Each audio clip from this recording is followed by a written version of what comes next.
Hi there, this is Harry again, and welcome back to Advanced English Lessons with Harry, where I try to help you to get a better understanding of the English language. I help you with vocabulary and pronunciation, grammar, and all aspects relating to idiomatic expressions and phrases. And in this particular lesson, we're going to take a look at some collocations. This is an advanced English lesson dealing with verb collocations, all connected with time.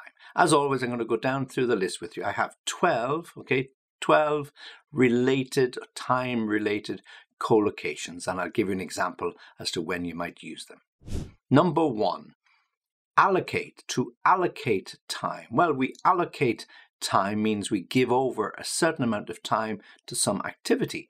We should allocate time every day for ourselves. Might be to do some reading, some relaxation, some yoga, some exercise, whatever it is, we allocate time. We dedicate a certain amount of time in our day for ourselves to allocate time. Number 2, to be pressed for. To be pressed for time.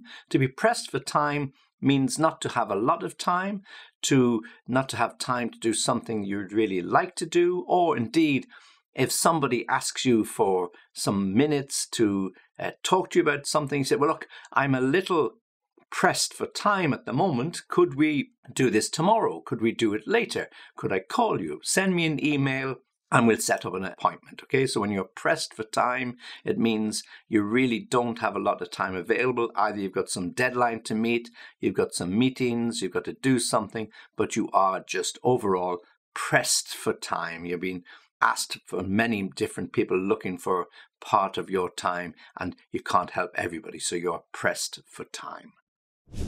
Number 3 is to devote time.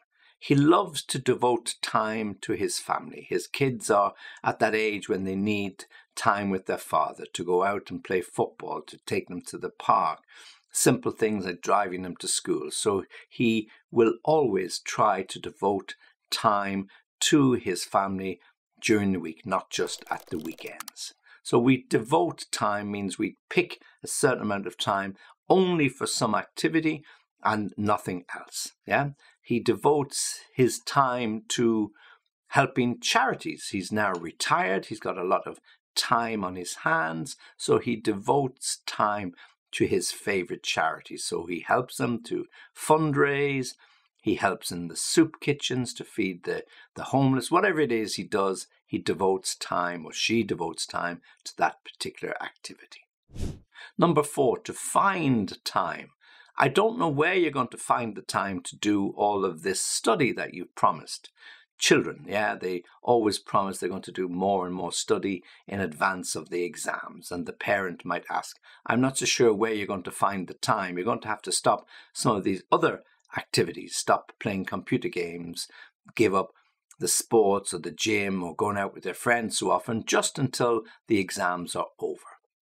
I don't know where I'll find the time to do all this work that I have on my agenda. It's going to run into next week and I'll never get it finished. And I really, really want to get it finished before I have my holidays. I'm not sure where I will find the time.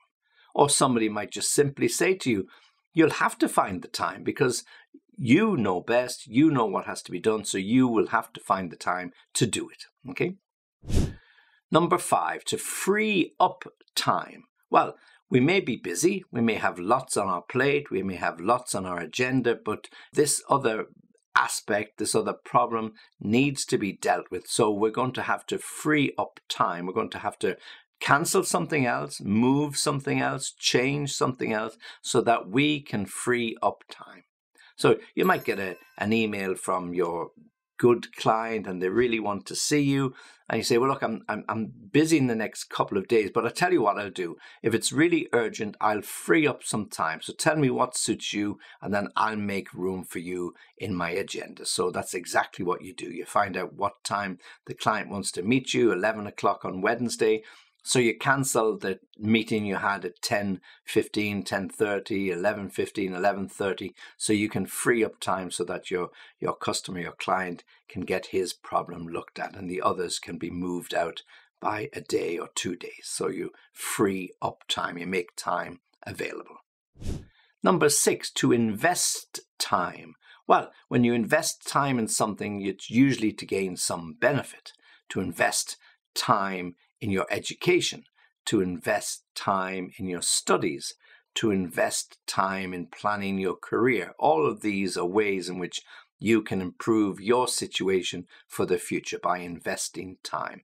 Like money, when you invest it, you got to look after it, you've got to make it work, you've got to make sure it's the right thing for you to invest time, not to spend it idly. Yeah. Okay. So he has invested a lot of time in his political activities, and I really, really hope that he gets selected to stand for this election when it takes place next year. So he's put a lot of time and effort. He's invested a lot of time getting to be known by people, understanding the way the party works, getting his face recognized around the different people who will be voting. So he has invested a lot of time. Okay, and if you like this particular lesson, then please like the video, and if you could subscribe to the channel because it really, really helps. Number 7 is about killing time. To kill time. Well, to kill time usually means to get some activities because you've got a lot of time between meetings, you've got a lot of time until some other activity takes place, and you don't want to just sit down doing nothing. So you have to kill time doing something. Okay, perhaps I will go to the gym for an hour and a half. That'll kill some time. Or perhaps I'll read that document that I've been putting off for several weeks. That will kill some time. Or I'll go for a nice long walk, and that will kill time. So between meetings, between events, between different things that are happening in your life, you have time, and you don't want to just waste it idly, but you want to do something, so it will kill time.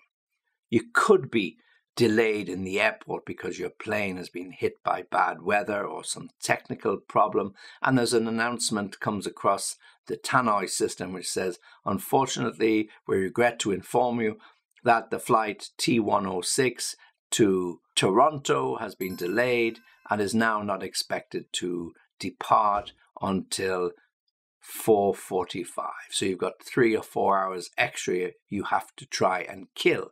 You can do a bit more shopping, you can eat, you can drink coffee, all of these things just to kill time, or simply sit down and read a book to kill some time. Number 8. Number 8 is about managing your time. And this is something we could all do better, how to manage your time. So time management, there are so many books, self-help books, so many courses that you can attend, all about time management. Okay, so managing your time, really, really important. You have lots and lots of responsibilities, lots and lots of things that have to do, lots and lots of commitments. So the best way to get through all of those is to learn how to manage your time better. People complain, oh, I've too much to do, oh, I can't fit this all in. Often they spend a lot of time talking about it, and if they spent a little bit more time planning and preparing, then perhaps they could manage the time better and perhaps not get everything done, but the majority of what they want done, they will achieve. Okay, so manage your time.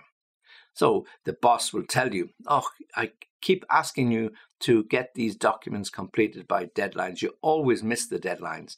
How do you manage your time? You're really going to have to improve your time management. Number 9, run out of time. Well, we've all been in that situation. We're rushing to get to the airport. We are rushing to get the dinner ready. We are rushing to make that appointment in the afternoon or to meet our friends in the evening. And we always seem, no matter what time we have, we always seem to run out of time, meaning we have no more time to do. Well, okay, that's the meeting over. We've run out of time. We'll have to carry over those other 2 issues to the next meeting. That's a very simple and common situation in business meetings where the agenda just went on a little bit longer and the last couple of items on the agenda cannot be achieved, and we carry them forward or carry them over to the next meeting because we have run out of time. You can run out of time in the parking meter. So when you put money in the parking meter or you get some credit and it's for 1 hour or 2 hours and you just get held up in town, when you get back to the car, you've got a ticket on your car because you ran out of time and you get charged extra money, or indeed there might be a penalty to pay when you run out of time. Number 10 is to set or put aside time. Okay, so they both mean exactly the same. To set aside time or to put aside time. It means to take some time out of your day or your week for a particular activity. I'll put aside some time for some exercise next week. You visit the doctor and the doctor tells you, well, look, I'm not saying you're overweight, but you need to lose a few kilos. If you're going to deal with these stress issues, there's no point running at 100 miles an hour. So you're going to have to set aside or put aside some time every week to do some exercise. You'll feel much better. You'll lose those kilos in no time at all. And you'll find that with some physical activity, your work output will probably improve. So please set aside or put aside some time to do some exercise. Or you need to deal with your tax return, or you need to deal with the household bills, whatever this private business that you have to do, you have to put aside some time or set aside some time to deal with that. I'll set aside some time at the weekend. I won't go and play golf. I won't go out with the guys this weekend. I'll set aside some time. I'll get all of this documentation finished, and then that'll be off my plate and I can relax and feel at ease. To set aside or put aside some time. Number 11, to take up time. Well, lots of things take up time in my life. Things I prefer wouldn't take up time, but that's the way life is. Things get in the way, okay? So what takes up time? Something. Going to the supermarket every week takes up time. Taking rubbish to the rubbish bins takes up time. Replying to lots of emails that you don't really want to reply to takes up time. So every activity, there's some time that you use, so it takes up time. Some things obviously very, very useful, okay? Sleeping an extra couple of hours in the morning takes up time, and perhaps you don't need that. Going to bed too late means you have more time in the evenings, but you sleep longer during the day, so perhaps that takes up time. Playing computer games takes up time for some teenagers, and perhaps better to cut down on the amount of time they spend doing those activities. So something that takes up time, uses some time that we could perhaps use better. And then finally, number 12, waste time. Never, or I try never to waste time.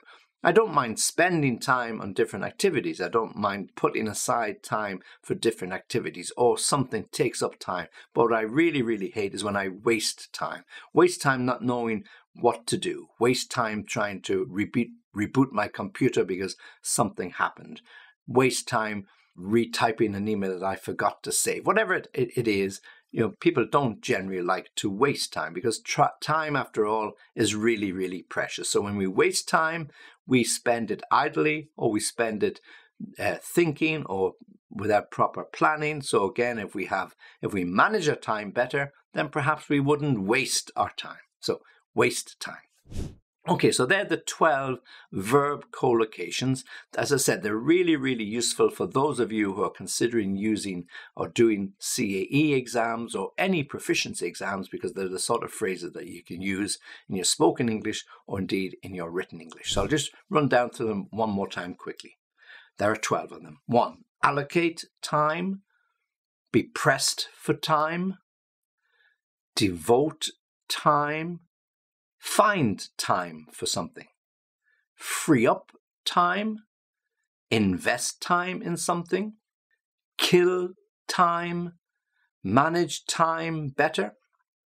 Run out of time, as we all do, run out of time. Number 10, set aside or put aside time to do something. And the last two, number 11, to take up time, and 12, waste time.